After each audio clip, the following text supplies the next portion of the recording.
Alors c'est parti, deuxième partie, suite et fin de ce tuto. J'espère que vous avez bien compris la première partie. Là on a vraiment utilisé un des fondamentaux du jeu vidéo, c'est-à-dire un algorithme de propagation. C'est-à-dire qu'on va aller voir dans les 4 directions les 4 cases. Celle-ci va être indisponible, donc elle ne va pas se propager. Celle-ci étant disponible à 1 point, vu qu'elles sont à 1 du joueur, ensuite on va propager. Donc celle-ci, celle-ci et celle-ci seront à 2 points. Il va essayer aussi de propager ici. Mais comme c'est à une distance de 0, il y a 0 points, donc là il va faire 1, 2 pour y retourner. Il voit que le score est déjà plus petit, il ne va pas enregistrer, donc celle-ci ne va pas se repropager. Ça se repropage que si on a trouvé un score plus petit. Alors pour l'illustrer, ça par exemple, ici dans notre fonction, dans notre algorithme qui calcule la portée de mouvement, c'est ici qu'on stocke les cases. Ce qu'on va pouvoir faire par exemple, on va faire un show debug message et on va dire case trouvée. On va ouvrir des crochets et là on va marquer en string, on va marquer le x, la position x et y de la case trouvée, string nx.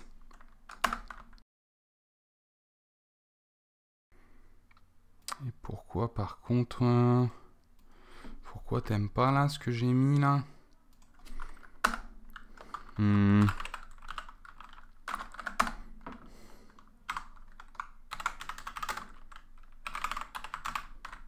Qu'est-ce que j'ai fait comme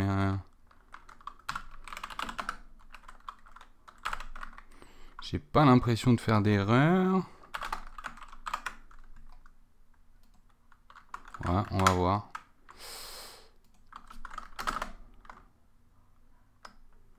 Là, on va rajouter une virgule, un espace, plus string.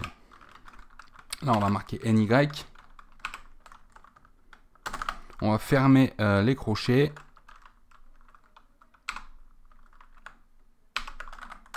Et on va dire score.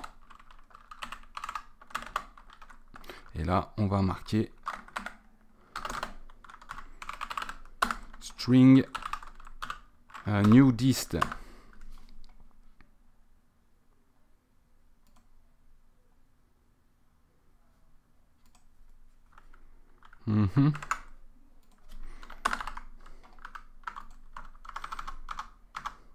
Je comprends pas pourquoi ça bug ici. Ça bug au niveau de l'écriture, mais on a bien la fonction qui marche. Alors, comment ça fonctionne? Vous voyez, dès le lancement, il trouve 3 cases au score de 1. Voilà, normal. Celle-ci, vu qu'elle n'est pas disponible, eh bien, elle n'est pas comptée. Et ensuite, on a toutes celles-ci au score de 2. Donc là, ça va être la propagation. Par exemple, de la 11.6, eh bien, il va aller chercher sur la 11.7 et aussi la 11.5. Vous voyez? Donc là, on a toute cette propagation et on voit bien que du coup, on n'a rien qui est ajouté à la liste quand un score est supérieur, donc ça ne va pas se propager à l'infini, d'accord? Ça ne va pas être le cas pour la fonction qu'on va utiliser maintenant qui va nous permettre de trouver un chemin. Là, par contre, on va vraiment essayer en allant sur la même case, de passer par tous les chemins pour vraiment essayer par contre de trouver le chemin au score minimum. D'accord? Là, c'est ce qui va se passer quand on va cliquer sur une case. À partir de là, vraiment, je veux à la fois qu'on calcule ce chemin-là, mais aussi qu'on calcule ce chemin-là, en fait. Dans toute la range disponible ici, on va calculer tous les chemins possibles. Et donc là, on va définir par contre un maximum d'itérations, parce que ça va pouvoir, si jamais on a vraiment 10 points de mouvement ou quoi, il pourrait y avoir des millions de possibilités. Et donc, on va quand même restreindre le nombre d'itérations, d'accord? Bon, bah, c'est ce qu'on va faire tout de suite. On va checker quand notre personnage clique et ceci va appeler une fonction qui va donc calculer les chemins.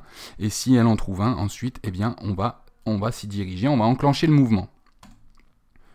Alors, on va aller dans notre joueur. Hop, je vais mettre un petit peu de couleur, tiens. Voilà, les rooms, c'est comme ça.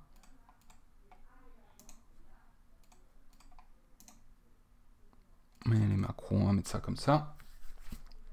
Dans notre player, on va donc ajouter un événement d'étape. On n'en a pas mis encore. Créer, hop, on va réduire un petit peu tout ça. Et on va ajouter un événement d'étape. Ok, ça rouvre tout, c'est nickel. Alors, je vais enlever tout ça. Et déjà, on va avoir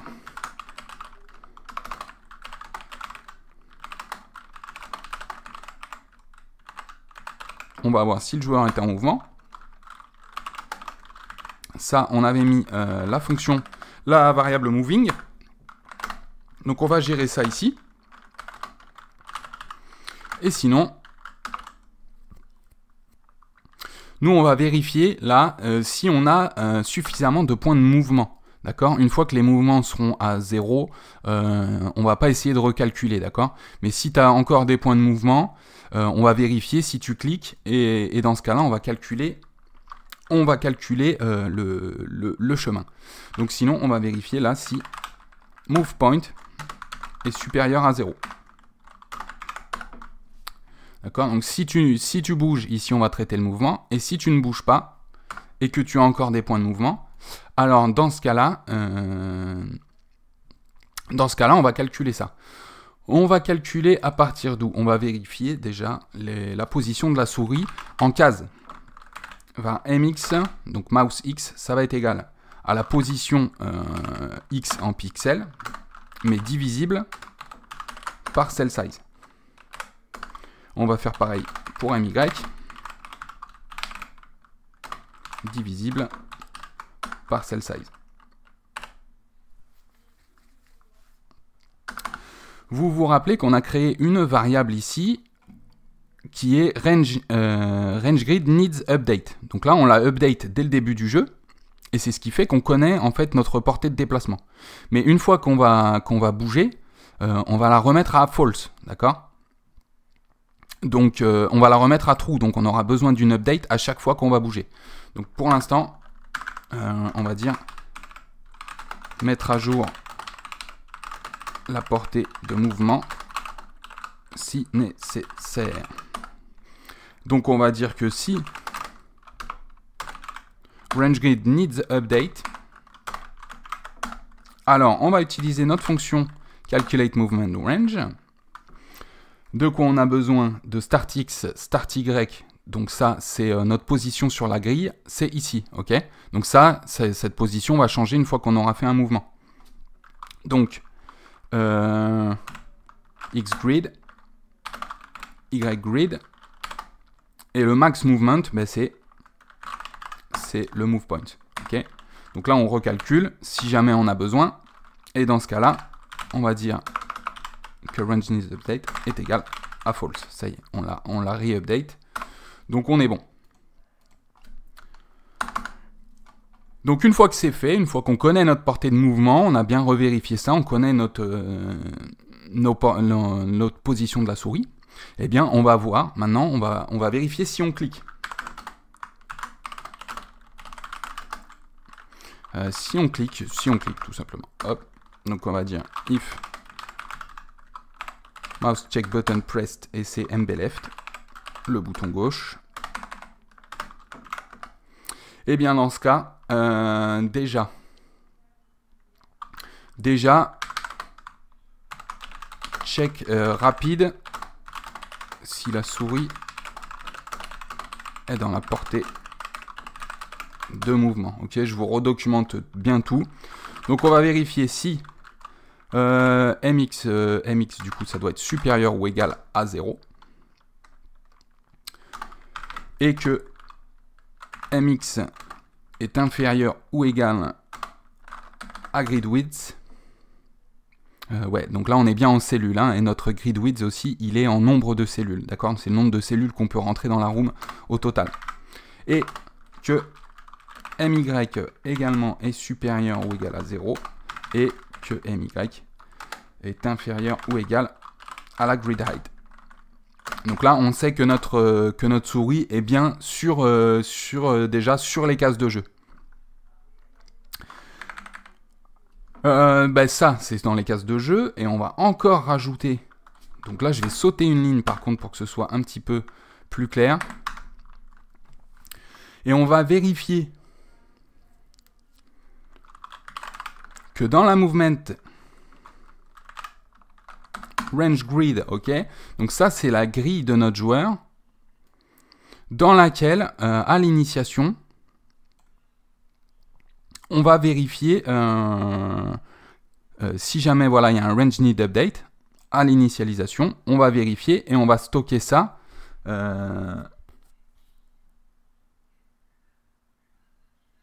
On va stocker ça dans notre move range grid. Alors ça va être ici, voilà. On stocke ici dans la grille en cache toutes les distances qui sont dans notre portée de déplacement. Donc ici, quand on clique, on va vérifier si on a bien rentré dans cette grille des cases valides, si notre souris est bien dessus. Alors, voilà, j'ai toujours ce petit souci de hashtag, il faudra que je check ça au plus vite. Je n'ai pas regardé du tout. Entre deux, je suis là. MX, MY. Pourquoi tu me la reconnais pas? Ouais, c'est qu'il aime pas que... Ok, j'ai pas fini le code. Est inférieur. Donc du coup, on doit vérifier en fait si la grille est si la case dans la grille est à une distance inférieure ou égale à noMovePoint. Et également que c'est supérieur, on va vérifier aussi que c'est supérieur à 0, d'accord? Parce que si on est sur notre propre case, on va pas initier un mouvement. Hop, ici par contre, on va mettre, c'est pour ça qu'il n'aimait pas le et. Là, tac, je reprends ça. Et on va dire est supérieur à 0. Donc en fait, c'est toutes nos conditions. Faut être dans la case. Faut qu'il y ait un score inférieur ou égal à nos points de déplacement. Donc une case à 4 de distance, sinon on a 3 et qu'on clique dessus, ben ça va pas. Et il faut vérifier si c'est supérieur à 0. Alors ça, c'est pas censé être dans notre liste, dans notre grille, mais on ajoute quand même une couche de vérification supplémentaire. Ok. Une fois qu'on a vérifié tout ça, je vais mettre ça là.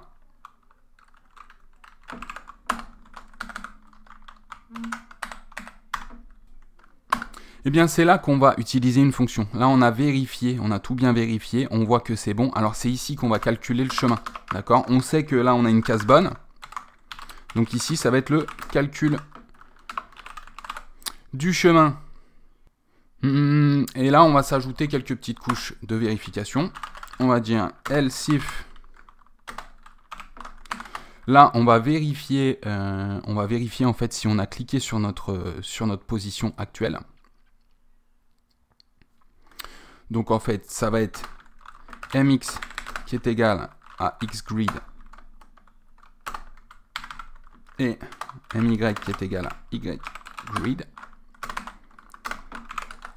Bon, là, on va faire... Alors, du coup, là, c'est un clic sur sa propre case. On va le dire pour voir si notre code fonctionne correctement. Show debug message.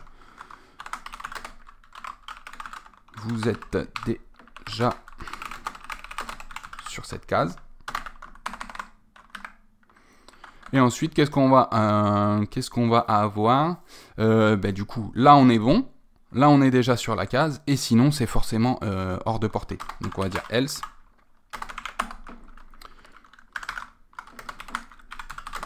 Case hors de portée de mouvement ou hors de la grille. On va le mettre show debug message. Cette case est hors de portée. Donc même si ici on n'a pas le calcul du chemin, ça va pouvoir nous permettre de faire déjà 2-3 petits tests, voir si tout ceci fonctionne bien. Donc là, si je clique ici, cette case est hors de portée, c'est hors de portée, c'est hors de portée. Là aussi, ça me dit que c'est hors de portée parce que en fait, c'est un obstacle et c'est pas dans la case, mais ça, on rajouterait une vérification. En revanche, voilà, si je viens cliquer dans ma grille ici, j'ai aucun message qui vient se mettre. D'accord? Vous voyez que ça bouge seulement si je clique sur une case hors de portée, comme celle-ci. Donc, on sait ici que ça fonctionne, ok? On est bon. Donc, notre grille en cache, en fait, nous sert bien là. Et maintenant, on va faire le plus dur. On va faire le plus dur. Si on clique, il y a le calcul du chemin. Après, pour faire le mouvement, ça va aller. Mais ici, on va faire le calcul du chemin. Donc, on va créer une fonction qui calcule le chemin et une fonction qui l'exécute, en fait. OK ? Alors, toutes ces fonctions, on va les mettre dans les pathfinding functions. OK ? J'ai laissé ça vide exprès. J'ai laissé ça vide exprès et on va donc créer 3 fonctions. Donc on va avoir une première grande fonction qui est l'algorithme A* qui va nous permettre de trouver le meilleur chemin. Et cette fonction va avoir 2 paramètres, soit elle nous retourne le chemin, soit elle nous retourne seulement la distance, d'accord? Parce qu'on veut pouvoir, avoir une distance simplement en utilisant une fonction moindre. Et ensuite on aura la fonction complète qui elle calcule tout le chemin, etc. Donc on va en fait avoir 3 fonctions. La function, on va avoir A*, hein, c'est le nom de l'algorithme. Pathfinding. Les paramètres, on verra plus tard. On va avoir une autre fonction. Là, ça va être getPathLength, ok, pour récupérer simplement la longueur d'un chemin. Et une fonction calculatePath. Ces 2 fonctions-là, elles vont utiliser notre algorithme de pathfinding, mais celle-ci ne renverra que la longueur du chemin, et celle-ci renverra carrément le chemin, d'accord? Et vous allez voir, vous allez comprendre tout de suite après. Alors, je vais définir cette fonction. Function. Hop, on va mettre ça. Function A* pathfinding. La description. Ça va être un algorithme A*, donc ça s'écrit A étoile, hein, ça c'est vraiment l'algorithme le plus connu dans le pathfinding, hein, quand on veut faire du pathfinding. Je pense que le pathfinding intégré de GameMaker utilise cet algorithme. Hein. Donc là, algorithme de base utilisé par les autres fonctions de pathfinding. Qu'est-ce qu'on va avoir comme paramètres? Alors déjà on va avoir un real, un réel qui va être start x. Et là c'est la position x sur la grille. On va avoir de même pour y, bien sûr. C'est ok. Start y, position y sur la grille. De quoi on va avoir besoin aussi? Donc là, on va avoir notre position de départ, la position du joueur, et la position où on veut arriver. Ok. Là, on va utiliser end ou target. Hein, ça, c'est vous qui voyez. C'est le début et la fin du chemin. Et toi, il va falloir, là je parle à la fonction, il va falloir que tu nous trouves le chemin le plus optimisé. Donc ça, c'est les positions X et Y d'arrivée.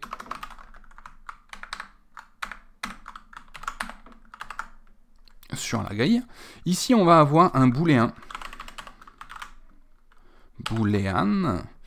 Là, ça va être le build path. Est-ce qu'on fait le chemin ou pas? Ou est-ce que tu nous renvoies simplement la longueur du chemin? Ok. Donc ça, c'est... Voilà, ça c'est à savoir en fait si on utilise cette fonction-là ou cette fonction-là. Ok. Et on va avoir ensuite un real qui va être le max cost. Donc en fait, ça c'est le coût maximum qu'on veut bien autoriser, la longueur maximale du chemin qu'on veut bien autoriser. Donc ça, ce sera notre nombre de points de mouvement. Hein. Coût max autorisé. Et on va dire qu'on va utiliser -1 pour illimité. Et ensuite, on peut même définir aussi qu'est-ce que ça va nous retourner. Donc on peut dire que ça va returns une array. Dans cet array, il va y avoir quoi? Il va y avoir le coût du chemin, d'une part, et le chemin. D'accord? Sinon, ça pourra nous retourner -1 pour ce qui est du coût du chemin si aucun chemin n'est existant. Et undefined si du coup il n'y a pas de chemin. D'accord? Donc c'est ce qu'on va c'est ce qu'on va pouvoir autoriser comme retour. Ok. Si aucun chemin trouvé. Bon, et bien là, ce qu'on doit faire, c'est bien sûr écrire tous ces paramètres. Donc on a startx, starty, endx, ndy. On va avoir le build pass et le max cost.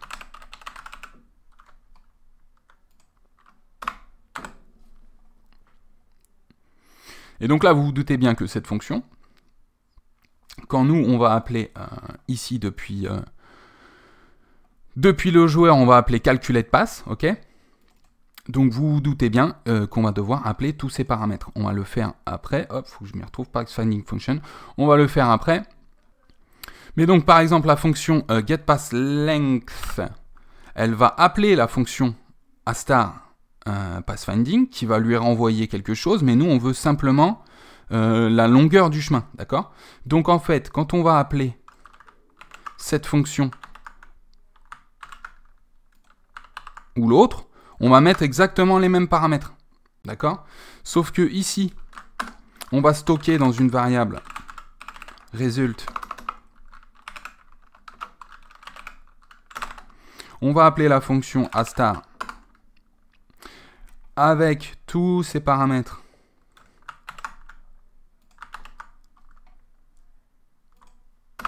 Mais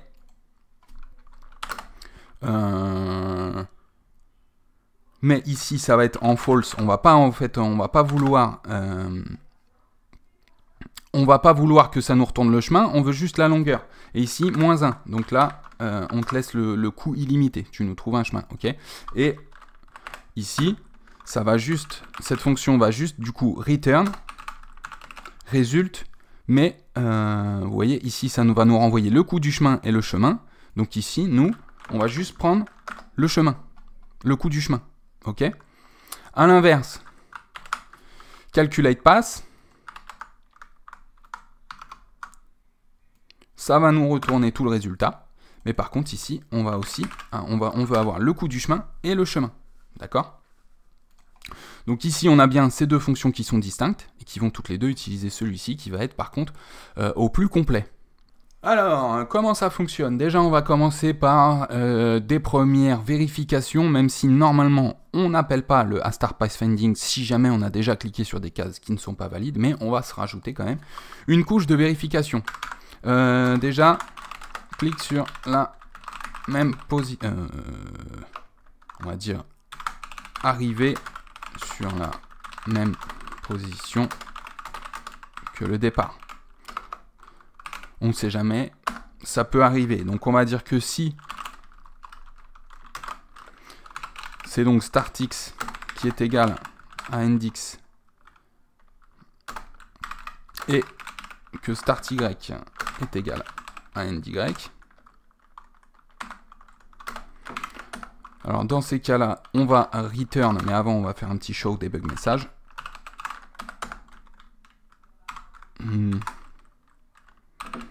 Arrivée et départ à la même position. Et on va return, du coup, en longueur de chemin, on va avoir bien sûr 0. Et ici, tu retournes rien, tu retournes un chemin vide. Ok. Ça, on va le dégager un petit peu. Là, voilà. Donc là, c'est si jamais on a la même position de départ. Maintenant, on va vérifier aussi. Vérification rapide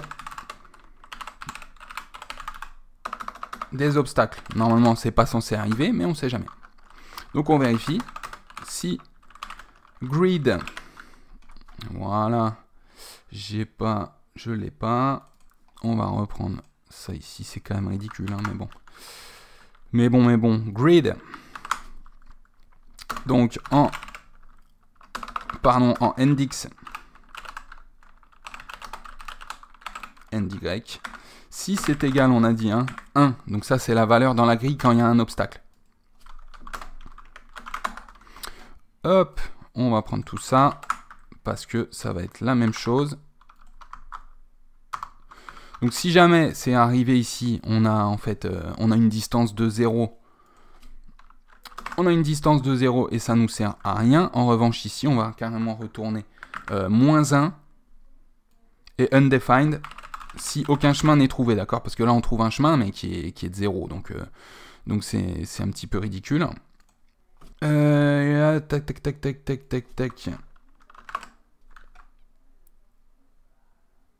À la même position, à la même position. Ouais, ça bug un petit peu leur truc là. String not found. Ouais, il y a des petits bugs là sur leur éditeur de code. On verra tout à l'heure si ça pose pas de soucis, parce que j'ai pas l'impression d'avoir souci de syntaxe. Bref. Maintenant qu'on a fait ça, comment est-ce que ça va se passer? On va utiliser à peu près le même principe des queues en fait, et utiliser une propagation. Donc on va démarrer sur notre case de départ, on va utiliser le même principe, on va regarder dans les 4 directions, on va y aller. Le problème c'est que là on va pouvoir autoriser à ce qu'on retourne sur la même case, d'accord? Pour calculer plusieurs chemins jusqu'à la même case. Donc ce qu'il va falloir, c'est qu'on va se créer des grilles qui sont temporaires. Là, il faut vous accrocher. Faut vous accrocher. On va aller créer des grilles temporaires dans l'objet Grid Controller. Donc ici, on va dire qu'ici, ce sont les variables globales de la grille. On initialise la grille, etc. Et ici, on va avoir les structures de données pour le pathfinding. Okay. On va recréer ici en fait des grilles temporaires qui vont être supprimées, vidées à chaque fois. Ça nous évite de les recréer en fait à chaque fois. Donc on va dire temp open list. Ça va être égal à là, ça va être une data structure priority. Ok. Les priorities, c'est une queue de priorité en fait, où là à chaque fois c'est selon, c'est comme la queue de tout à l'heure, à part que la queue qu'on a utilisée dans la première partie, à part que la queue en fait elle va traiter celui qui attend depuis le plus longtemps, et une nouvelle personne qui arrive va être tout à la fin de la liste et va être traitée en dernier, jusqu'à ce que d'autres personnes arrivent, enfin d'autres data arrivent derrière, mais on traite toujours la data qui est tout en haut de la liste, d'accord? Et dès qu'elle est traitée, on fait remonter celle d'après, etc. Là la priorité ça va être la même chose, à part qu'on peut définir réellement une priorité pour chaque chose. Donc si jamais je mets une priorité de 1 et qu'après je mets une priorité de 2 sur une autre data, elle va remonter au-dessus, d'accord? Et si une autre arrive avec une priorité de 0, elle va aller tout en bas, ok? Donc c'est une queue de priorité. Et ensuite on va avoir une grille. Donc là c'est la open list. Donc la open list, c'est là où on va mettre en fait toutes les cases qu'on veut traiter, d'accord? Ensuite on va avoir la closed list. Et là, c'est toutes les cases qu'on a traitées. Donc là, on va mettre ça dans une grille. dsGrid create. On va avoir le gscore. Temp gscore. Donc là, ça va être le nombre de cases qu'il faut marcher pour aller pour faire le chemin qui est trouvé, quoi, finalement. Et donc ça aussi, on va le mettre dans une dsGrid. Et ensuite, on va utiliser une temp parent grid et je vous expliquerai après à quoi tout ça va servir. Pour l'instant, ça va être un peu flou et un peu complexe, mais vous inquiétez pas, vous allez comprendre tout ça au fur et à mesure qu'on va faire toute cette fonction. Par contre, ici, tout ça, on va mettre ça aussi dans des variables globales. Global var, comme ça, on va pouvoir y accéder depuis partout sans souci. Temp closed list, gscore et parent. Là aussi, il me dit string not found alors que j'ai pas spécialement d'erreur. J'ai pas spécialement d'erreur, mais il n'y a pas de souci. Alors, ce qu'on va faire, par contre, c'est que ici, nos grilles, ouais, c'est que j'ai pas mis les arguments. Donc ici, ça va être grid width et grid height. Hop. Et pareil pour toutes les grilles. Ok, donc on va stocker le score en fait de chaque case pour les cases sur lesquelles on peut aller, etc. Donc on va ouvrir une queue de priorité où on va mettre toutes les cases qu'on veut traiter. Une fois qu'elles seront traitées, elles vont aller dans cette grille avec le score qui leur est associé, etc., etc. Alors c'est parti, on retourne dans notre fonction pathfinding et on va mettre ça dans des variables. Alors on va utiliser les structures préallouées. Et donc là, on va avoir une variable openList, ça va être égal à temp openList, et on fait pareil pour toutes les autres, ok? Ok, donc là on les utilise, et maintenant on va les réinitialiser hein, pour chaque utilisation. Pour l'instant elles sont vides, mais à chaque utilisation, il va falloir les réinitialiser. Hein. Les data structures. Donc on va dire ds priority clear. On va vider la openList. On va faire pareil pour la ds grid. On va clear closed list.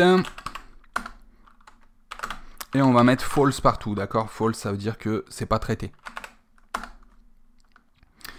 Et ensuite, on va faire pareil, ds grid clear. Et on va faire ça par contre pour le G-score. Et là, on va mettre infinity partout. Donc le même principe que pour notre algorithme de tout à l'heure. Les valeurs sont affinies. Si tu trouves une valeur plus petite, tu la mets et ça veut dire qu'on a optimisé le chemin. Et si tu trouves une valeur de 5 pour un chemin et ensuite que tu trouves 4, ben, tu remettras 4 à la place, tu as trouvé un chemin plus court. Si tu trouves 6, eh ben, tu laisses à 5. 5 reste le chemin le plus court. Ok ? Alors, on va maintenant démarrer avec la case de départ.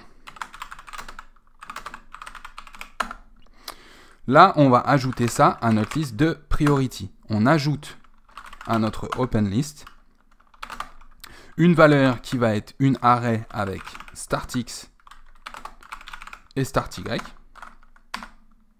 Et en priorité, on va mettre 0. D'accord? Ok. Ça, c'est notre case de départ. Elle a une priorité de 0 et elle va avoir un score également. J-score. Le G-score pour startx, parce que là je vous rappelle que c'est une grille, hein. Donc dans notre grille qui en fait fait la taille de la pièce, voilà, à la position startx, starty, tu vas mettre un G-score de 0. Donc là on ne pourra pas trouver plus bas que ce score, c'est notre place, ok? Alors maintenant on va calculer le chemin. On va calculer le chemin. Et après, on va avoir besoin de certaines variables qui vont être var pass found. Est-ce qu'on a trouvé le chemin? Pour l'instant, c'est false. On va avoir un coût final, var final cost. Une fois que tu auras trouvé vraiment le coût de chemin le plus bas, eh bien, tu le mettras. Pour l'instant, on va mettre -1 parce que ce n'est pas défini.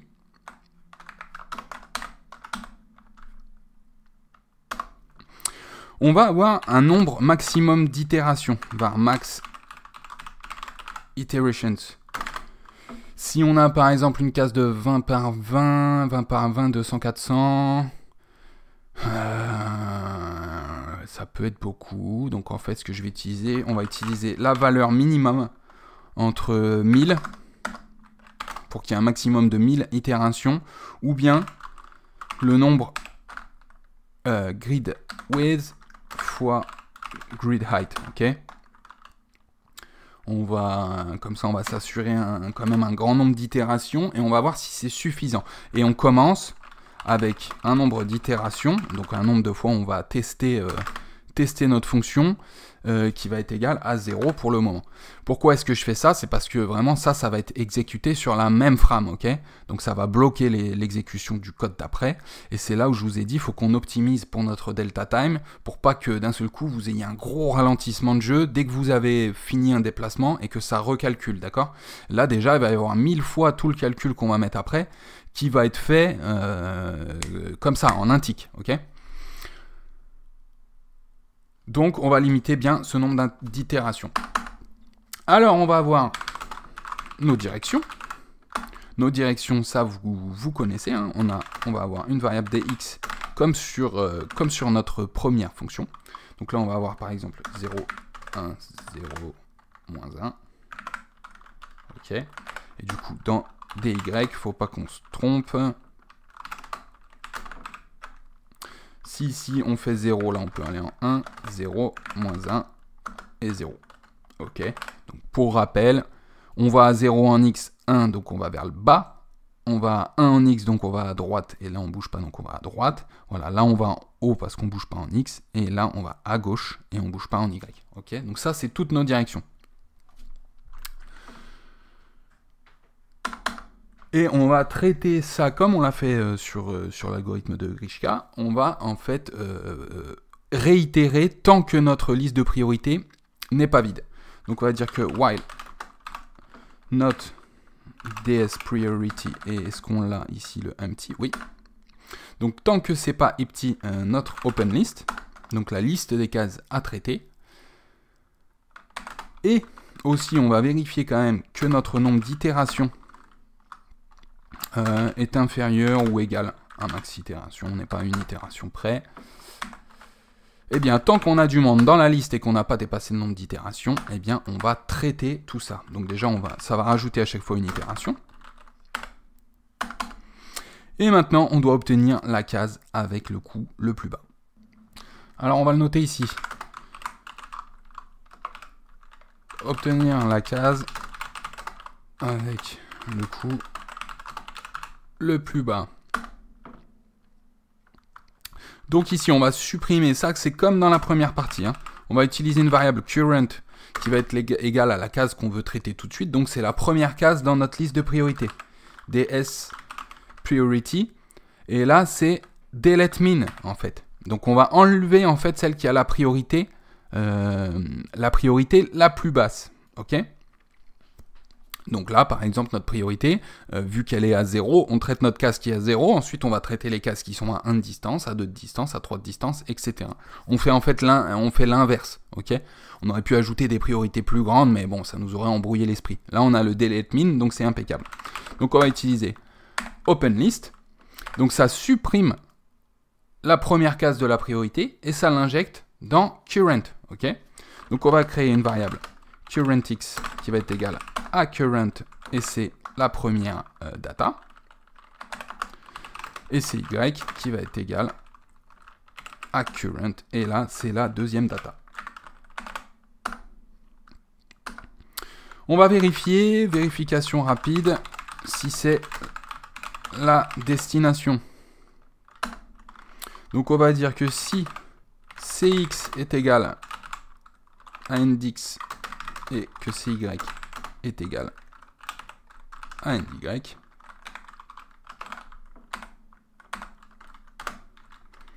on va dire qu'on a trouvé un chemin. Found path. Oh, je vais y arriver. Path found est égal à true. Là, on a trouvé notre chemin. Et le final cost, le coût final, ça va être égal à G-score et à nos positions CX et CY. Et on va bien sûr finir la boucle. Hein. Dès qu'on a trouvé ce chemin, on fait un break et on passe à la suite. Alors, ça c'est si on a trouvé notre destination. Hein. On a trouvé le chemin et on a trouvé un final cost. Ok. Mais sinon, on va marquer la case comme visitée.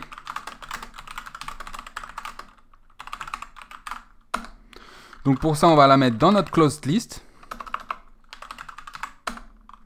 closed list à cette position cx, cy, c'est égal à true, parce que je vous rappelle qu'on l'a initialisé ici tout à false, ici même, ok. Et maintenant, on va vérifier les voisins, ok. Donc, on rajoute à la priorité, on rajoute rien et on break si jamais on a trouvé la case de destination. Sinon, pour chaque case visitée, on les ajoute à notre grille des cases visitées, ok, notre map. Et ensuite, on vérifie les cases voisines. Donc là, on va utiliser notre fameuse boucle for, hein, c'est la propagation, je vais le redire ici. Très important ce concept de propagation, hein. Donc on va vérifier ça, donc on va faire une boucle en fait qui parcourt nos 4 directions. Donc pour une variable i qui est égale à 0, tant que i est inférieur à 4, nos 4 directions, eh bien on incrémente i. Donc on va avoir une variable nx pour dire que notre nouvelle case, notre nouvelle position x de la case qu'on veut traiter, c'est cx, hein, la case actuelle. Plus on rajoute les directions en x de i, d'accord? Et on fait pareil pour y. Comme ça, je vous rappelle, ça traite en même temps ces deux positions, ces deux positions, ces deux positions, ces deux positions. Donc ça va au bas, gauche, droite. Ok. NY, là c'est CY plus les directions Y. Alors, on va faire un check rapide des limites. Normalement, quand on appelle la fonction, on les a déjà fait, mais on ne sait jamais, on peut les appeler plus tard, alors qu'il n'y a pas eu de vérification faite au préalable. Donc on va vérifier si notre nouvelle case en X déjà est supérieure à 0 et que cette nouvelle case en X est inférieure ou égale à grid width. Et black, on va prendre tout ça.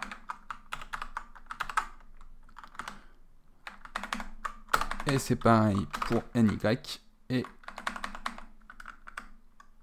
grid height. Ouais, mais ce qu'on va faire, regardez, on va se refaire la même méthode pour pas s'embrouiller le cerveau. On va se refaire la même méthode parce que je suis en train de penser qu'en fait, on avait dit si jamais c'est supérieur ou égal, et si jamais c'est inférieur à 0, en fait, c'est pas bon. Donc, on arrête, on passe pas à la suite et on fait un continue. Ok, continue qui fait référence à notre boucle while ici, d'accord? Donc là, tu es en dehors des limites, tu t'embêtes pas qui est dans notre boucle for, pardon. Donc là, tu es en dehors des limites, dans la direction que tu as cherché, ne t'embête pas, passe à la direction suivante. Et si jamais c'est pas bon, eh bien, par contre, là, on itérera ensuite la case suivante, ok? Donc là, on a fait un check rapide des limites. Check rapide des obstacles. Là, c'est simple, hein. On dit que si grid à la case nx, ny, si jamais c'est égal du coup à 1, donc là, il y a un obstacle. Vérifier si c'est un obstacle. Est-ce qu'on vérifierait pas si c'est déjà... Non, on va le vérifier à part ça. Donc si jamais, là, on trouve un obstacle, on arrête, on continue, on passe à la direction suivante. Et là, on va dire si la case est déjà visitée. Et ouais, mais non, on va pas vérifier ça si la case est déjà visitée. Je veux bien qu'on la revisite parce qu'on va recalculer le score. Donc je vais voir. À mon avis, on va pas vérifier si elle est déjà visitée. On va stocker dans une variable new g score. Là, c'est égal à g score qu'on a enregistré plus tôt. Oh là là, quelle horreur. Je n'aime pas du tout l'éditeur de code, les gars. Je n'aime pas du tout cet éditeur de code. Donc la variable new g score, c'est le g score de cx, cy. Et on rajoute 1, bien sûr. On rajoute 1, ok. On est sur nos cases et on a plus 1 sur là, dans la direction où on veut aller, ok. Donc, calcul du nouveau score. On va faire une vérification du coup. Parce que si c'est trop grand, on peut pas y aller, on peut pas construire un chemin, on n'a pas assez de points de mouvement, donc ça ne sert à rien. Donc on va dire que si le max cost est supérieur à 0, donc s'il nous reste des points de mouvement, mais que le new G-score dépasse notre max cost, dans ce cas-là, continue. Tu passes à la suite, on s'en fiche, ok. Par contre, si le coût est meilleur,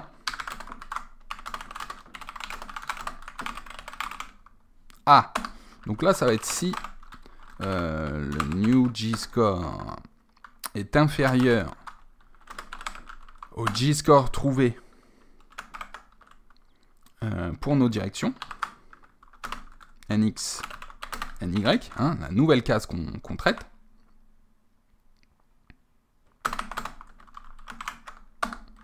Eh bien, on va l'écrire, ce nouveau score. Dans le tableau, dans la grille G-score, décidément, je vais y arriver, les gars. NX, NY, on remet le nouveau score qui est le new G-score. Je vais tout vous récapituler après, ne vous inquiétez pas. Là, on va dire, on inscrit le score. On va estimer le coût total. Donc en fait le coût total de déplacement, en fait ça va être comment dire, on va avoir un nombre de déplacements en X et un nombre de déplacements en cases en Y. Donc on veut connaître le nombre de cases en X qu'on va bouger, le nombre de cases en Y qu'on va bouger et ce nombre total, d'accord. Donc on va avoir une variable H qui va être égale à abs. Donc abs, ça retourne la valeur absolue. Ça retourne une valeur absolue d'un calcul en fait. Donc par exemple si ici je vérifie la valeur absolue entre la valeur de notre nouvelle case X moins le NDX, si nous on veut finir par exemple à 2 en X et qu'ici on est à 0 nous, eh bien ça va faire 0 moins 2, ça va faire moins 2. Mais notre distance elle n'est pas de moins 2, on a toujours une distance de 2. Donc ici ça va retourner la valeur absolue, c'est-à-dire la valeur positive, d'accord. Si jamais par contre on a une valeur positive, elle va rester la même. Si ça nous donne 2, on va avoir un déplacement de 2. Si ça donne moins 2, on a quand même un déplacement de 2, d'accord. Et donc ça, on va ajouter aussi, pareil, mais pour le vertical. Donc là, ça va être abs NY moins NY. Et donc là, on a notre total en fait de cases bougées. Je vais créer une variable HIJ F. On va créer une variable F. Donc là, c'est le new G-score plus H. Si je fais ça, en fait, si je calcule tout ça, c'est pour ajouter ça, en fait, dans une priorité, d'accord. Donc là, au plus, en fait, on va avoir un grand score ici, au plus on va avoir une priorité qui est haute, et comme on traite, nous, les priorités minimales, donc elle va se mettre vraiment, au plus la valeur va être grande, au plus ça va aller en bas de la liste. Donc on ajoute ça, ajoute à la liste ouverte, on va dire ds priority add. Donc là c'est notre open list et on va lui ajouter quoi? On va lui ajouter les valeurs de nx et ny, donc on va retraiter cette case, ok, et à la priority on va donner f, ok, donc en fonction de la distance qu'on a trouvée. Et c'est maintenant que va nous servir la dernière grille, le parent. Donc si jamais on doit construire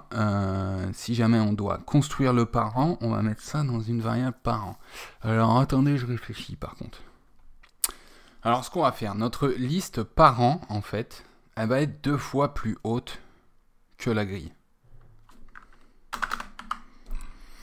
Elle va être 2 fois plus haute que notre grille de jeu. Et là, il faut imaginer, en fait, qu'ici, on va stocker notre case avec sa valeur, mais on va recopier cette grille qu'on va mettre en bas ici, Et dans cette case, mais dans la deuxième grille, on va stocker les coordonnées du parent, c'est-à-dire de la case qui nous a permis d'accéder à cette case. D'accord? Vous allez comprendre par la suite pourquoi. On va se servir de ça en fait pour reconstruire le chemin. Si pour venir à cette case, il m'a fallu venir à celle-là, et celle-là, et celle-là, et celle-là, et qu'au final là, en ayant trouvé le score minimum, c'est grâce à ce parent-là. Eh bien, on va enregistrer celui-là comme parent. D'accord? Et ça va nous permettre, une fois qu'on va vraiment avoir trouvé le chemin avec les priorités minimales, de en fait retracer le chemin à l'envers, à partir des parents qui nous ont permis d'arriver là. D'accord? C'est peut-être encore un petit peu abstrait pour l'instant, mais on va aller retravailler ça tout de suite. Et ça, par contre, c'est un chemin qu'on va faire seulement si on a besoin de construire un chemin à la fin. Si jamais on ne demande pas de construire le chemin, on veut simplement le coup, nous, donc on s'en fiche. Mais là, si on veut construire le chemin, par contre, on en a besoin. Donc, on va dire définir le parent de la case si le chemin est construit. Donc là, c'est si if but pass. Alors, on va ajouter ça à la parent grid. J'espère que j'ai pensé à doubler sa hauteur. Donc, on va dire que la parent grid. On va dire que la parent grid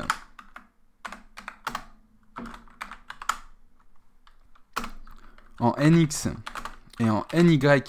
Et donc là, ça va être x2, hein, ok? On stocke ça en bas. On a notre grille de jeu et on imagine qu'on la duplique.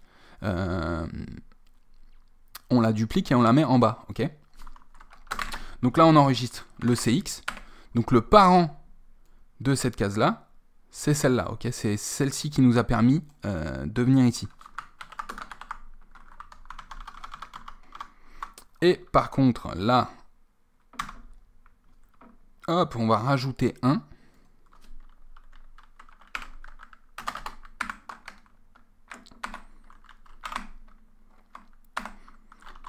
Pour Y.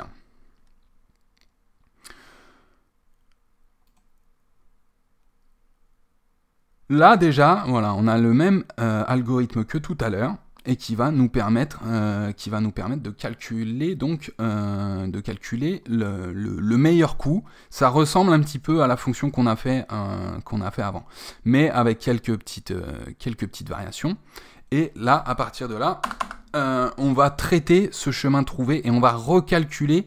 On va pouvoir calculer ce chemin pour dire ensuite à notre joueur, là où tu as cliqué, c'est accessible, j'ai trouvé le chemin le plus rapide, bah, il faut que tu passes par cette case, cette case, cette case, cette case, cette case. Okay, on va en retourner ça dans une liste et notre joueur va les traiter une par une pour se déplacer. Okay, alors déjà, on va vérifier si aucun chemin n'est trouvé ou si on ne veut pas le construire. Là au moins c'est réglé. Si jamais il n'y a pas, on ne demande pas le build pass ou qu'on n'a pas trouvé de pass, donc found c'est notre variable pass found, hein. Donc ça c'est les deux conditions. Et bien dans ce cas-là, on va faire un return. On va y arriver. Return tout simple. On va mettre le coût final. Ça, on veut bien le mettre, mais undefined. On n'a pas de chemin. On est undefined pour le chemin. Et si jamais c'est bon, eh bien là, comme je vous ai dit, à partir de la case trouvée, on va reconstruire le chemin à l'envers en fait. Parce qu'on doit aller à notre case de destination et c'est elle qui connaît son parent, qui connaît son parent, qui connaît son parent, qui connaît son parent.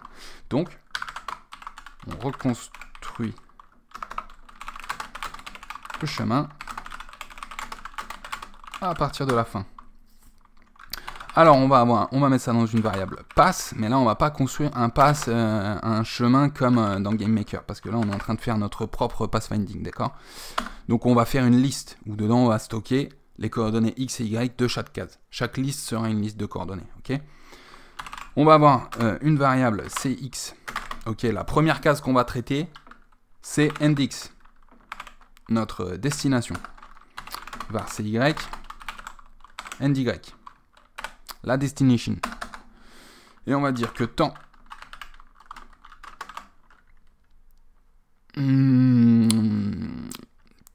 que CX n'est pas arrivé à notre case d'origine.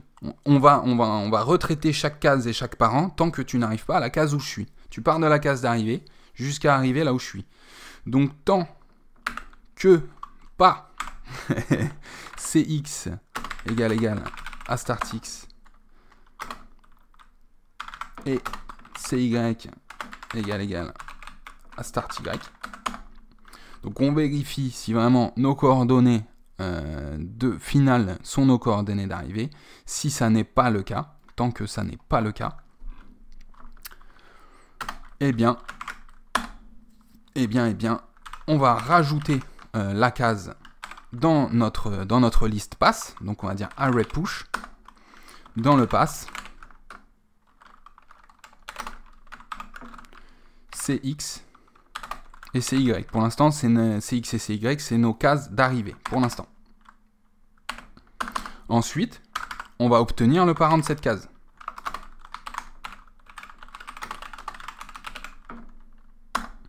Donc là, on va avoir une variable px qui va être égale, on va chercher ça dans la parent grid, hein, et on a enregistré ça donc dans la deuxième partie, la partie du bas. Ah, ça, c'est très bien.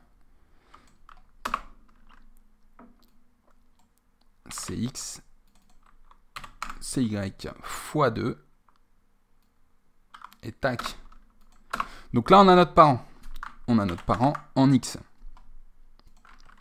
Et maintenant, PY, parent CX fois 2, plus 1. Et c'est là qu'on a enregistré les coordonnées Y du parent. Et là, on va dire, du coup, on va mettre à jour CX, CPX, et CY, CPY. Donc là, on a notre nouveau parent. Et une fois que tu as trouvé ici CX, CPX, eh bien, ça y est, on est arrivé à start Y. Eh bien, tu n'ajoutes pas cette case, du coup, vu que la condition n'est plus remplie, tu n'ajoutes pas la case. Et là, on va passer à la fin. Et là, par contre, il va falloir qu'on inverse le chemin, parce que la première case, c'est la case d'arrivée. La deuxième case, c'est la case juste avant. Et la dernière case, en fait, c'est la première case sur laquelle on doit bouger. J'espère que je ne vous embrouille pas trop le cerveau. Et donc là, on va inverser le chemin. Donc on va dire array. On n'aurait pas un petit array reverse? Ce serait super, c'est un petit array reverse. C'est le reverse, hein. C'est le reverse, ça a l'air de marcher. Donc var, j'espère, hein. Reverse set path est égal à array reverse path. OK. Et on va return le coût final, OK, qui va nous servir pour getPassLength, et le chemin qui va nous servir pour calculer de pass. OK. Donc là, on retourne les données du chemin.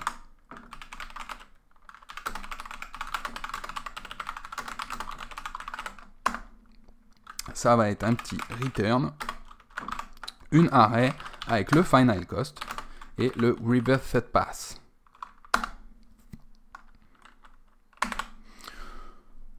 Cool. On a une fonction getPassLength qui là par contre on va la documenter un petit peu. Voilà, parce que là ça va être relativement identique. Là c'est calculate pass. Par contre ici on était à -1. Ouais, je vais refaire un petit peu ça là. Calcule la longueur du chemin optimal. Calcul. Et créer le chemin optimal. Voilà. Là par contre, ici ça va être nos points de mouvement. Hein. Ici, ça va être nos points de mouvement. Donc calculate pass, il va falloir l'appeler. Hein. Max cost. On a le max cost. Donc on va ajouter ça. On va ajouter un param real max cost, coût maximal en point de mouvement. Hop, on rajoute ça là. Calculate path. Et ici, on va mettre le max cost. Comme ça, on injecte ça dans notre pathfinding et ça évitera qu'il aille reproduire tout ça à l'infini. Par contre, on va aller vérifier ici, il retourne le résultat. Donc on a un résultat qui est calculé ici. Ok, je vais sauter quelques lignes pour qu'on voit bien. On a un résultat qui est calculé ici. On va avoir deux variables. Final cost. Là, ça va être égal à result 0. Et va final pass, c'est result 1. Calculate pass, on va voir si le final cost est supérieur à 0 et que path n'est pas égal à undefined. Ok, on a trouvé un chemin et il a un chemin supérieur. Eh bien, là, je crois que ça va se passer dans notre joueur. Est-ce qu'on l'a déjà créé? Movement pass, DSList create, chemin de déplacement. Et si je ne m'abuse, on ne s'en sert pas. DSList destroy, ouais, on la nettoie bien. Ça, on va penser par contre dans notre objet grille. Voilà. Dans notre objet grille, objet grille, on va bien penser à supprimer tout ça. Ça marche. Donc là, on a tout bien nettoyé. Et maintenant, dans notre joueur, on va se servir donc de ce mouvement de passe là pour y injecter donc ce pass calculé. Ok. Donc on va dire ds. Qu'est-ce que d'abord on va la vider. On va la nettoyer pour être sûr. Vider le chemin actuel. Là, ça va être DSList clear all data. On enlève tout. Il n'y a pas besoin de mettre une valeur. Ok. Donc là, c'est movement path. C'est juste movement path, pardon. On vide le chemin actuel. Et ensuite, on ajoute le chemin calculé. Alors si je dis que movement pass, ça va peut-être pas le faire. Hein. On va peut-être ajouter une par une pour être sûr. On va ajouter les valeurs une par une parce qu'une data structure ça se copie pas comme ça. Donc on va donner pour une variable i qui est égale à 0 tant que i est inférieur à array length final pass ou on pourrait avoir final cost. Voilà, ça revient au même. i++, eh bien pour chaque case du chemin final, tu vas me faire un ds list add dans la movement pass bien de la valeur du final pass en i.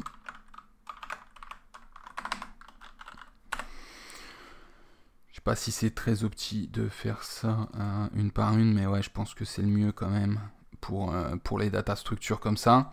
Maintenant, si on peut, on va vérifier si on peut se déplacer.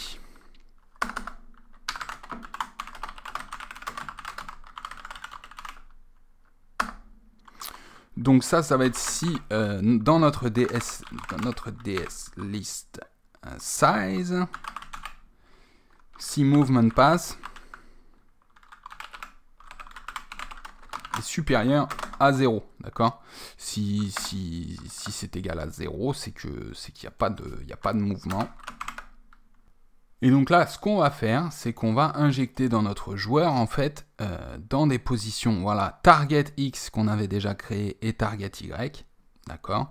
On va y injecter, en fait, chaque variable, tant qu'on n'est pas à la case suivante, ça va être notre target. Dès que notre target, dès que xgrid est égal à la target, eh bien, on passe à la suivante, etc. Donc, on va définir la première cible. Donc on va donner une variable next position qui va être égale donc à notre list movement pass et on va aller chercher la première data. Dans ce cas-là, nos target X, ça va être égal. Hop là, sorry, il a craché, je suis de retour. Moi, ça m'arrive très souvent en ce moment. Il crache tout le temps, j'ai aucun souci avec rien, sauf avec GameMaker. Ok, donc en plus, ça m'a pas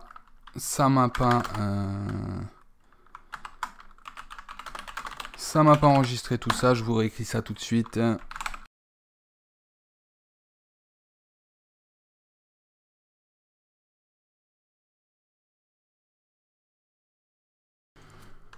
Donc je disais, si on peut se déplacer,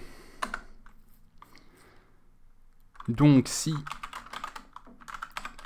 ds list size de movement pass est supérieur à 0, alors on va avoir une next position là qui est égale à movement pass et c'est la première data. On va donc avoir un target X qui va être égal à la next position 0. Donc pour connaître notre future position, étant donné que là on a en fait le numéro de la case en X, il va falloir multiplier ce numéro par cell size et y ajouter la moitié de cell size pour qu'en fait notre cible réelle en X ce soit le milieu de la prochaine cellule, ok. Et pareil pour Y. Target Y, par contre j'ai mis ça en global moi.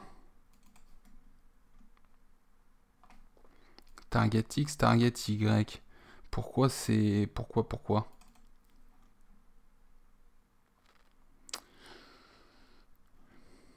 ça me le dit comme étant global? Je comprends pas. Ils bug à mort, hein, leur truc. Hein.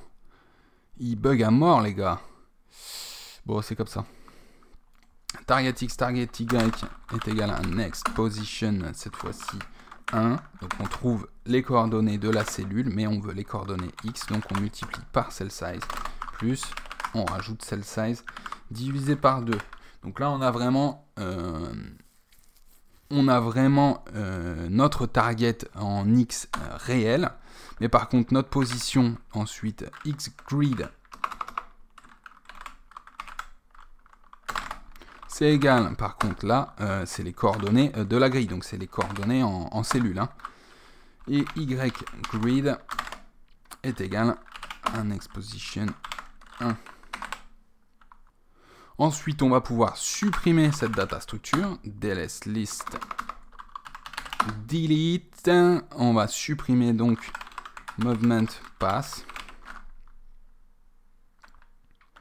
Et là, par contre, with a specific within the list, on va supprimer l'index 0. Ok, et on va réduire les points de mouvement du coup. Parce que là, on a calculé le chemin vers une case, on bouge d'une case et du coup, on va se supprimer les move points. Move points. On va retirer ds list size. Movement pass. Et vu qu'on va avoir alors, je voulais rajouter 1, mais il me semble pas que ce soit forcément utile. Et du coup, on va être dans un état moving qui va être égal à true.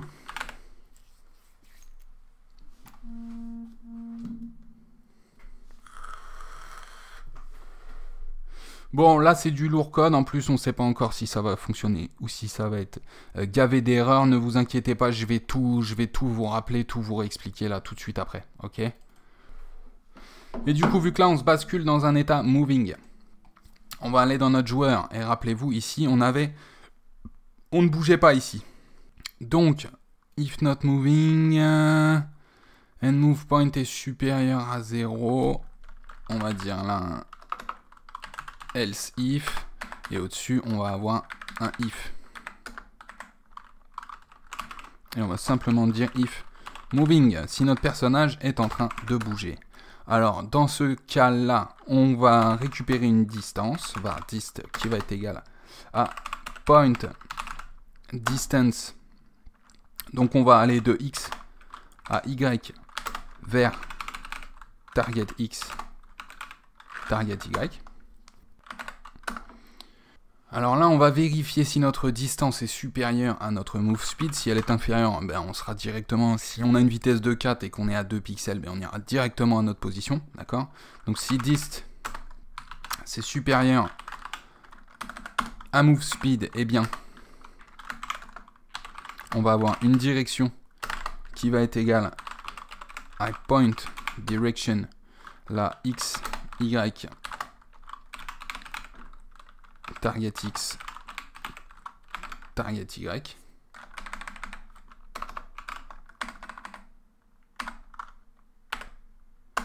Et on va avancer, hein, tout simplement, x est plus égal. On va utiliser length dirx parce qu'on ne sait jamais si on va à gauche ou pas. À gauche sur les côtés ou en haut et en bas. Dans la direction. Et pareil pour y, c'est plus égal à length dir y. Move speed direction. Donc ça, c'est si jamais on n'est pas arrivé à destination, en fait. Et ensuite, là, ben là, on arrive à destination. Hein.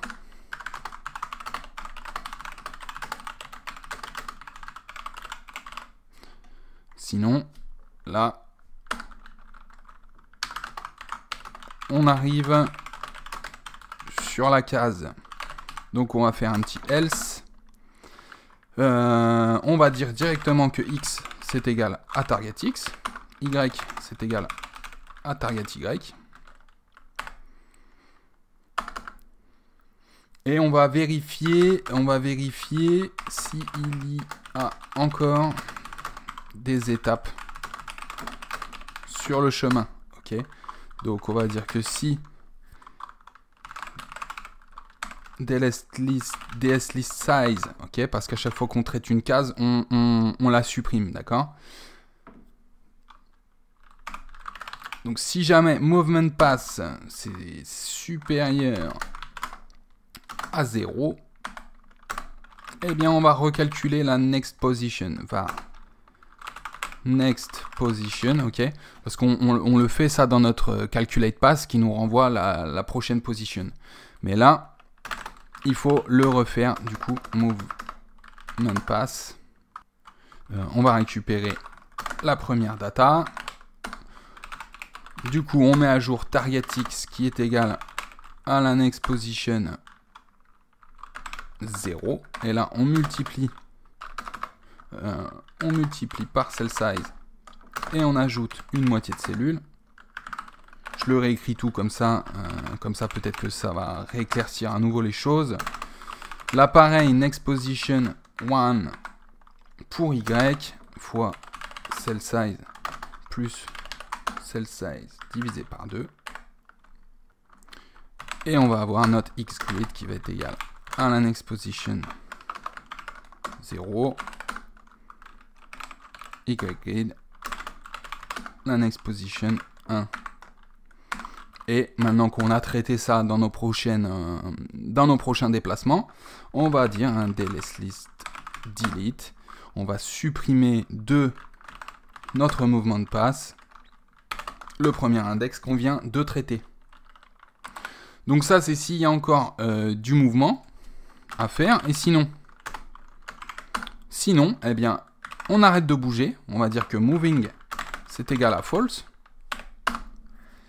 Et on va re-update. Ok, on va re-update. Ça, c'est la première fonction qu'on avait créée pour savoir si on peut de nouveau se déplacer, si il nous reste des points de mouvement, etc. Donc, on va dire que range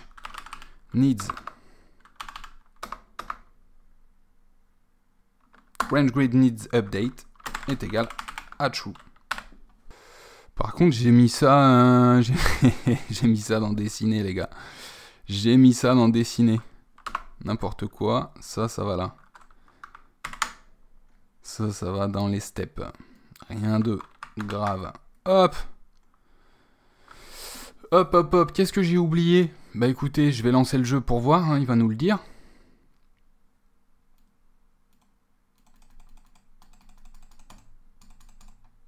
Bah ouais. Déjà, ce que j'ai oublié, c'est que si on clique calcul du chemin ici. Calcul du chemin. If. Là, tac. Calcul du chemin. Calculate path. Qu'est-ce qu'il nous demande, calculate path? Ici, on clique. Donc, on veut vraiment un retour du chemin. Hein. Donc, calculate path à partir de où? À partir de quoi? On se met là, position X sur la grille, position Y sur la grille. Donc là, nous, on a X grid,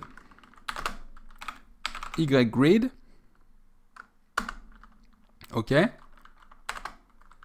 Et ensuite, on va avoir un MX. Un MY, c'est notre souris, c'est là où on clique. Et les points de mouvement, ça va être move points. Alright. Cette fois-ci, on va appeler la fonction avec une belle erreur.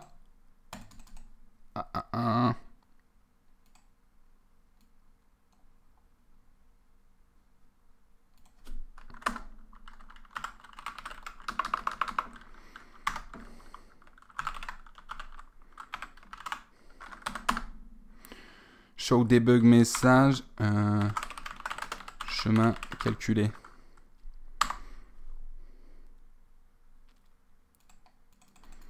Le chemin est calculé, c'est appelé. Alors, OK, calculate path, X grid, Y grid, MX, move point.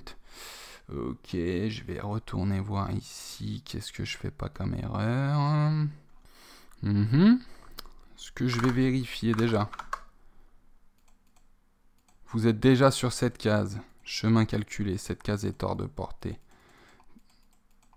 On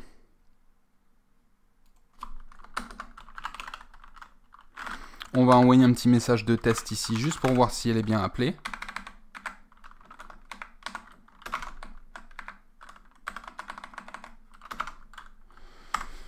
Juste pour voir ça. On a le test qui ressort, donc... OK. Le delta time n'a pas de souci. Donc c'est ma fonction, elle est appelée, mais elle a un souci. OK. Alors, on va voir ça. Si jamais grind, si jamais il y a un obstacle, on arrête. Arriver sur le départ et même position, ça return. On avait mis le test après, donc c'est pas là. On clear la open list, dsgrid clear, dsgrid clear. On démarre avec la case de départ qu'on ajoute dans nos priorités. On a un G-score, OK, c'est égal à 0.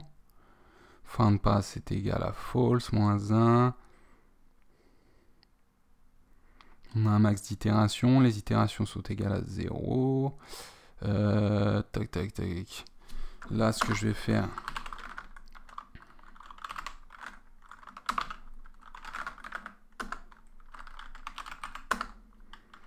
On va faire un petit test comme ça, je veux voir s'il fait des itérations quand je clique. Il fait qu'une itération. Il fait qu'une itération, OK. Donc déjà, on sait qu'il y a un souci.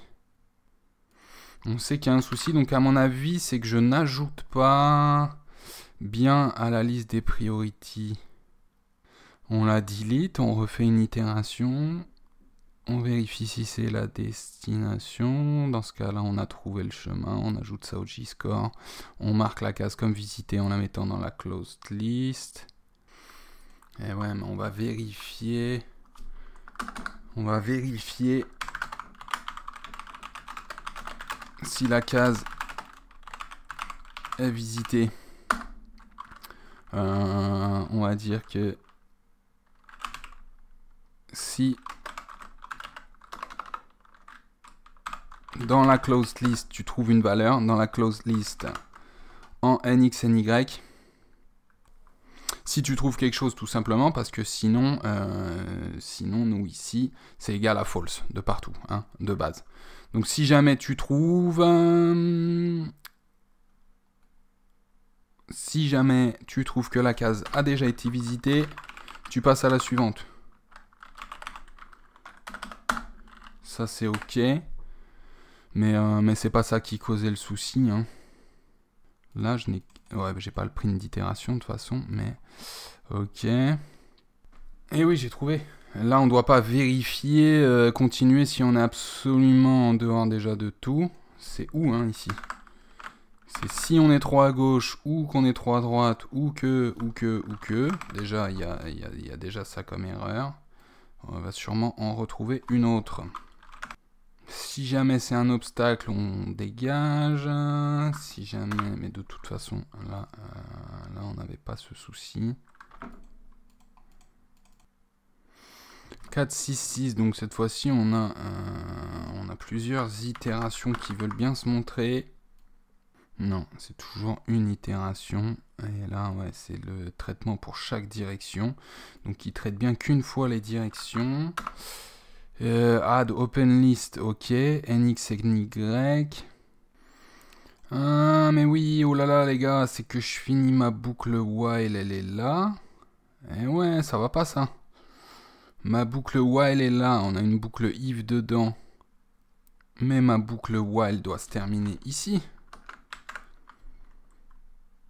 Tout ça, ça redescend d'un cran.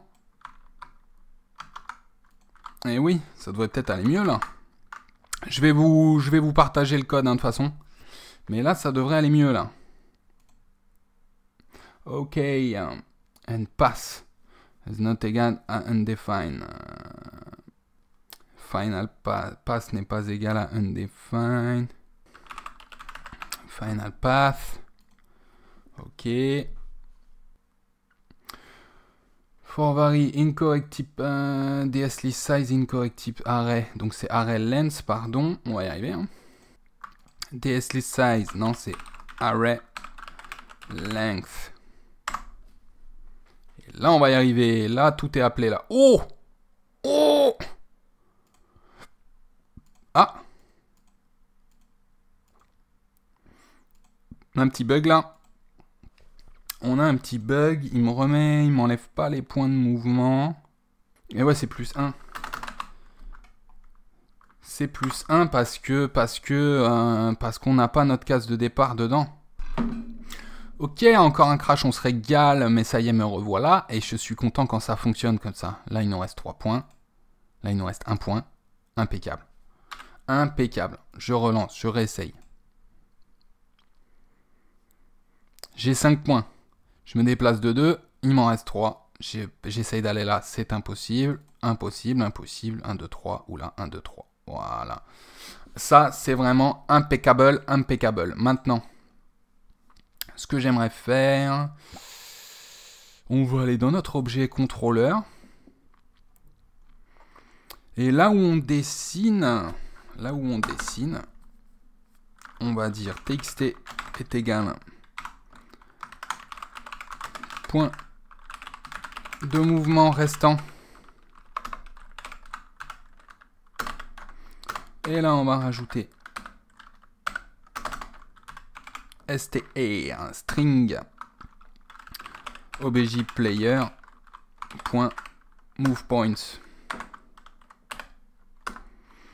Gy, on va lui donner cette fois-ci 24, on va sauter un petit peu plus. Et on va draw text gxgy txt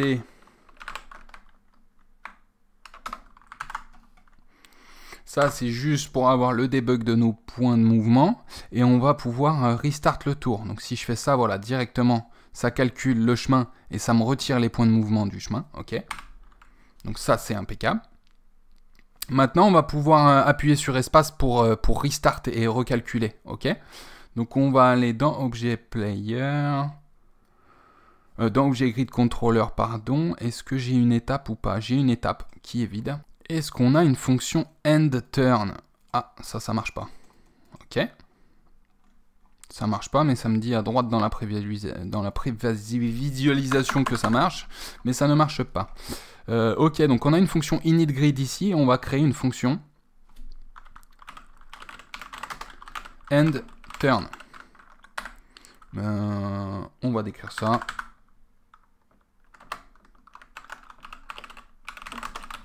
Fonction end turn.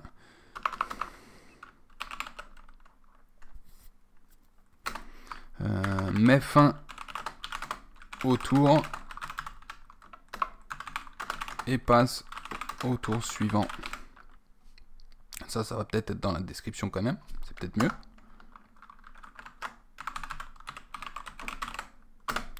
Et elle va pas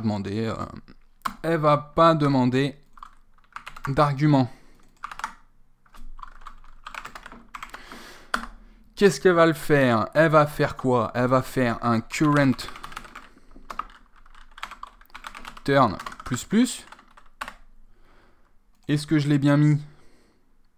Variable de la grille, structure de données pour le pathfinding, et on va dire variable de jeu. Et on va définir current turn. Alors, ce qui m'embête, c'est que ça me la disait déjà comme une variable globale alors que ça ne l'était pas. Ça m'embête un petit peu. Current turn, c'est égal à 1, pardon. On va commencer au tour 1. Et dans notre grid function, donc on rajoute un tour quand on passe au tour suivant. Et on va réinitialiser les variables de notre objet joueur. Donc là, ce qui nous intéresse, c'est que ici, ça need update en fonction des points de mouvement. Mais donc avant, on va lui remettre ces points de mouvement au max point movement. Donc hop, je la copie direct. Grid functions. Réinitialiser le joueur. Ok. Donc on va dire with obj player. On a les move points qui reviennent ici et on a needs. Aïe aïe aïe. Range grid needs update.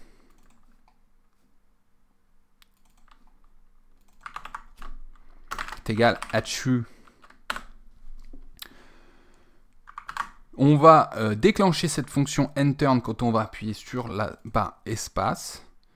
Et on va attendre que on va peut-être attendre que notre joueur ait fini son mouvement. On va dire if objPlayer.moving. Je pourrais mettre est égal à false. Là, on va mettre if not objPlayerMoving. Dans ce cas, if keyboard check pressed VK, on va appuyer sur quoi? Space, la touche espace. Si on appuie sur la touche espace, endTurn, tout simplement, on appelle notre fonction endTurn. Notre fonction endTurn est censée tout remettre à 0, etc. Ce qui serait bien pour le debug. On va juste se dessiner dans... non, c'est l'objet gris. Dessiner interface graphique. Hop.